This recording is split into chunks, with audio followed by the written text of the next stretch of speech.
ان کو چیلنج دے کے کہ جی ہم آپ کو توڑ کے دکھائیں گے، یہ کر دیں گے، وہ کر دیں گے، ان کو گجرانوالہ اور لاہور کی سڑکوں پہ پھیرتے رہے۔ 13 مہینے کے بعد ایک یو ایس پی برآمد کر لی گئی، جو کہتے ہیں کہ جی اس نے برآمد کرائی، وہ کہتی ہے میں نے کبھی یو ایس پی بنائی نہیں۔ اس میں ایک بندہ بھی پکڑا گیا جو ریکارڈنگ کر رہا تھا، جس کو جج صاحب نے ایجنسیز ہر معاملے میں انٹرفیرنس کر رہی ہیں جو کہ نہیں کرنا چاہیے انہیں۔ مریم کوئی آسمان سے گری ہوئی تو نہیں ہے، ایک عام پاکستانی شہری ہے۔ صنم کے خلاف کچھ بھی ہو رہا ہے اس کا ذمہ دار ہم نواز شریف فیملی کو سمجھتے ہیں۔ پاکستان کے عوام اس ملک کے مالک ہیں۔ جو کر دیا گیا ہے صنم کے ساتھ، میں نہیں سمجھتا کہ وہ اب کسی کو سپیئر کرے گی۔ آپ کے اس سوال کا میرے پاس کوئی جواب نہیں ہے کہ صنم جاوید کب تک آ جائیں گی۔ بسم اللہ الرحمن الرحیم، السلام علیکم ناظرین۔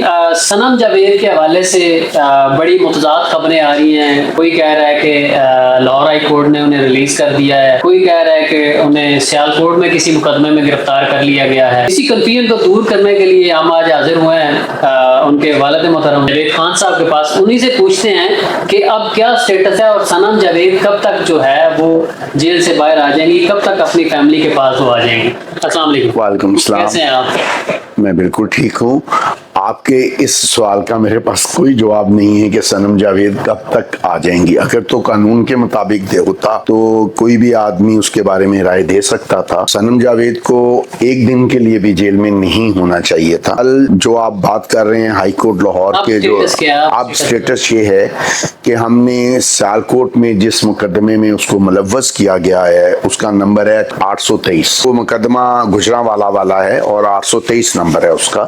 وہ ایک پی ٹی آئی کا سابقہ سپورٹر ہوتا تھا، جو اسٹریٹ لیول کا سپورٹر ہوتا ہے، کریم حسین بھنڈر، جو نہ صرف پی ٹی آئی کا اس زمانے میں سپورٹر تھا اور اس کے بعد وہ جو ملٹری کی جو راوالی میں یا ارد گرد کی جو زمینیں ہیں اس کا وہ کوئی ٹھیکیدار ٹائپ کی بھی، کیوں اس کا کوئی ایگریکلچر لینڈ کا اس کے پاس ٹھیکہ شیکہ بھی تھا۔ اور جو 8 فروری والے الیکشن ہیں اس نے گجرانوالہ میں اور اس کے سراؤنڈنگ ایریا میں نون لیگ کے تمام کینڈیڈیٹس کو سپورٹس کیا اور فنڈنگ کی۔ اس وقت تک وہ بندہ جو ہے نون لیگ والوں کے پاس تھا اور آفیشلی مفرور تھا۔ اس کو یہ 8 تاریخ کو گرفتار کرتے ہیں اور اس کو یہ وعدہ معاف گواہ بناتے ہیں۔ وعدہ معاف گواہ بنانے کے بعد اس کا جو بیان 164 کا ریکارڈ کراتے ہیں، as per the police record, وہ 30 تاریخ کو ریکارڈ کراتے ہیں، جبکہ صنم کو اس مقدمے میں 29 تاریخ کو انویسٹیگیٹ کر لیتے ہیں۔ تو ہمارا پہلے تو یہ کویسچن تھا، ہم نے گجرانوالہ میں جو جج صاحب ہیں ان کو کہا کہ جی یہ تو کوئی سینس ہی نہیں بنتا کہ ایک عورت سے آپ ایک دن پہلے جا کے انویسٹیگیشن کر کے اس کو اس مقدمے میں ملوث کر رہے ہو اور اس کے بعد ایک دن بعد اس کے خلاف ایک وعدہ معاف گواہ کا بیان بناتے ہو اور اس پہ اس کو ریمانڈ دے دیتے ہو۔ اس نے کہا کہ جی آپ ریمانڈ کو اپوز کریں۔ میرے جو وکیل ہیں علی اشفاق، اس نے کہا کہ جی میں ریمانڈ کو اپوز نہیں کروں گا، میں اس کے ڈسچارج کی جو ہے اس کے اوپر آرگومنٹ کروں گا۔ انہوں نے اس کے لیے سپریم کورٹ اور ہائی کورٹ اور ریسنٹلی جو اے ٹی سی میں ڈاکٹر یاسمین راشد کا فیصلہ تھا اس کو بھی کوٹ کیا اور کوئی 7-8 سپریم کورٹ کے فیصلے اور سارے دیے جج صاحب کو۔ لیکن جج صاحب جو ہیں وہ ان کا رویہ جو تھا ٹوورڈ علی اشفاق اور علی اشفاق کا ٹوورڈ جج صاحب، وہ کچھ اگریسو ہو گیا آپس میں۔ ان کے جو بولنے کا انداز تھا، انہوں نے جج 2-3 دفعہ علی اشفاق کو روکا۔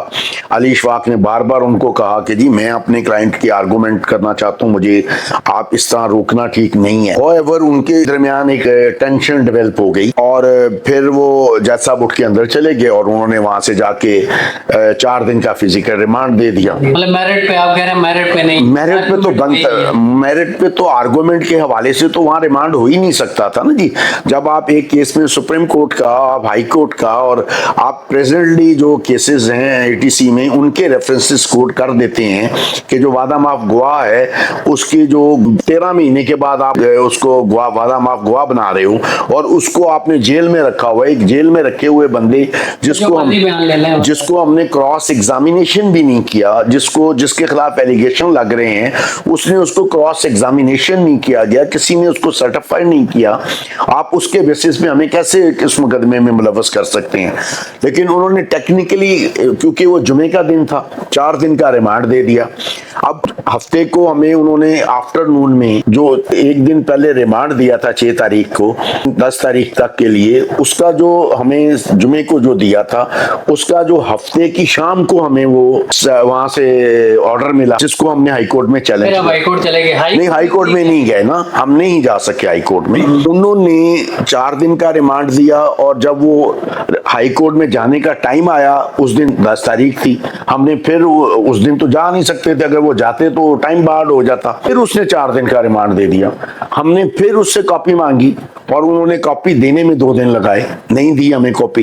ظاہر ہے جب ہمیں کاپی ملی ہم نے ریٹ تیار کی تو پھر 10 تاریخ آ گئی, پھر ہم ان ٹائم ریٹ داخل نہیں کر سکے. اب قانون کے مطابق یہ ہے کہ ایک آدمی کا اگر آپ پہلی دفعہ 4 دن کا ریمانڈ دیتے ہیں, دوسری دفعہ 4 دن کا ریمانڈ دیتے ہیں, تو تیسری دفعہ آپ 11 دن کا ریمانڈ نہیں دیتے, کہ کوئی بھی یہ پریکٹس نہیں ہے. اس میں ہوتا یہی ہے کہ آپ پہلی دفعہ اس کو میکسیمم ریمانڈ دے دیتے ہیں. اصولی طور پہ تو پہلے دن اگر 4 دن کا ریمانڈ دیا گیا تھا تو دوسرے دن اس کو 2 دن کا یا 3 دن کا ریمانڈ دینا چاہیے تھا, اور اگر اس کے بعد بھی فردر ریمانڈ کی ضرورت ہوتی تو 1 دن دیتے. لیکن انہوں نے ٹیکنیکل پلے یہ کیا کہ ان کو پہلے 8 دن گاڑی میں بٹھا کے صبح سے لے کے شام تک گرمی میں ان کو چیلنج دے کے کہ جی ہم آپ کو توڑ کے دکھائیں گے, یہ کر دیں گے, وہ کر دیں گے. ان کو گجرانوالہ اور لاہور کی سڑکوں پہ پھیرتے رہے.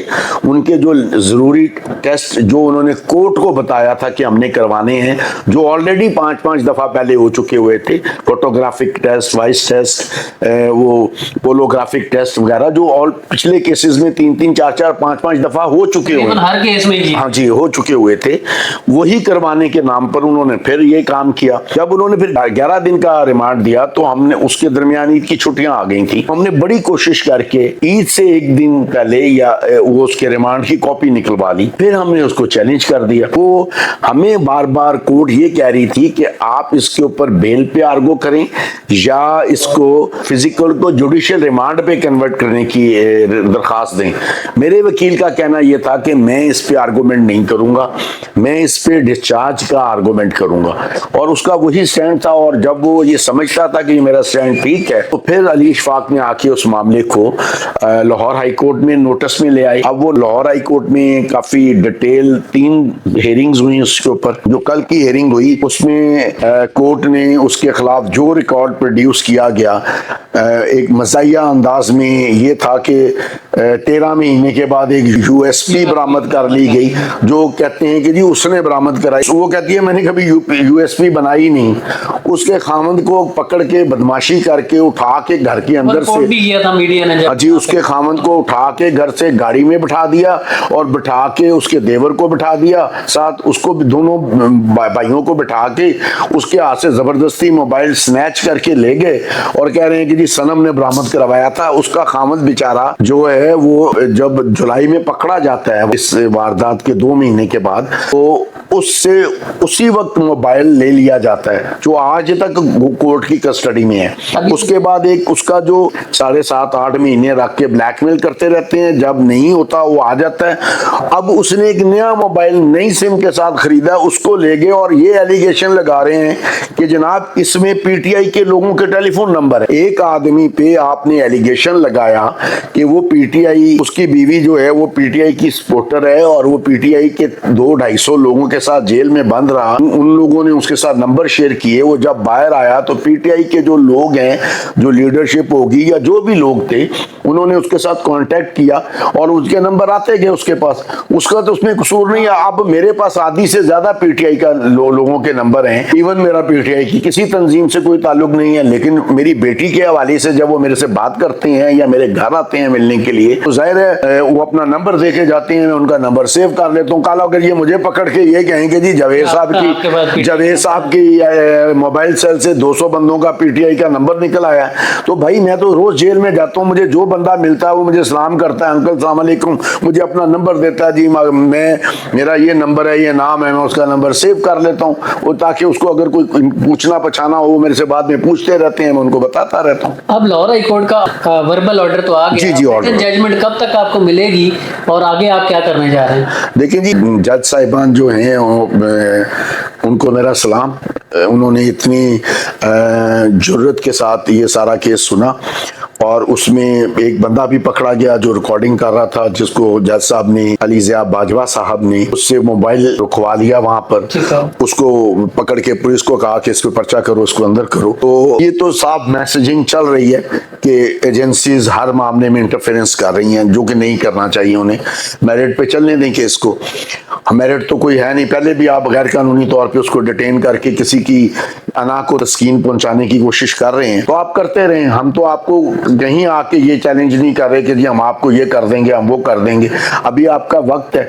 ہماری عملی طور پہ کسی ایجنسی سے یا کسی بھی جو ادارہ ہے اس کے ساتھ کوئی جھگڑا نہیں ہے. اگر سنم یہ سمجھتی ہے کہ یہ مریم نواز کی وجہ سے ہو رہا ہے, جس کی وہ سوشل میڈیا پہ بھی کھلے عام اس کے خلاف باتیں کرتی تھی, اب بھی کرتی ہے, اور وہ کوئی مریم کوئی آسمان سے گری ہوئی تو نہیں ہے, ایک عام پاکستانی شہری ہے.